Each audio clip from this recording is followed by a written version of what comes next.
Pagsisiga at cellphone na napabayaang naka-charge.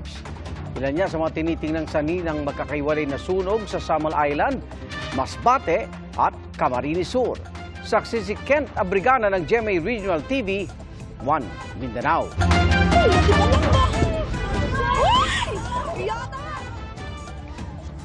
Nabalot ng takot ang ilang residente sa Samal Island sa Davao del Norte nang biglang may putok sa kasagsagan ng sunog doon.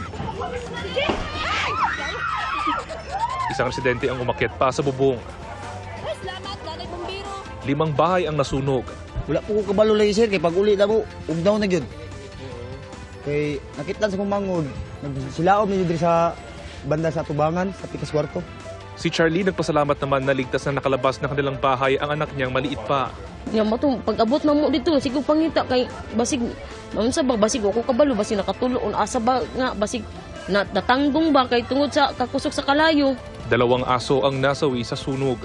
5 pamilya ang tumutuloy muna sa meeting hall ng barangay. Electrical short circuit ang tinitingnang sanhi ng sunog. Iwasan yun nato no nga kaning mga illegal electrical connection, kaning octopus wiring connection. Sa Masbate City, nasa 10 bahay ang napinsala ng sunog. Nadamay pa ang 2 classroom ng isang pampublikong paaralan. Mahigit 1 milyong piso ang halaga ng pinsala. Ayon sa BFP, posibleng cellphone na napabayaang nakacharge sa isa sa mga nasunog na bahay ang pinagmulan ng apoy.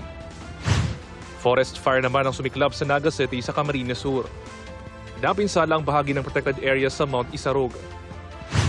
Posible rin daw na pagsisiga ang pinagmulan ng sunog sa loob ng provincial capital ng Camarines Sur. Natupok hanggang 10 metro ang Pili Grove at may nadamay pang 2 Philippine Cobra.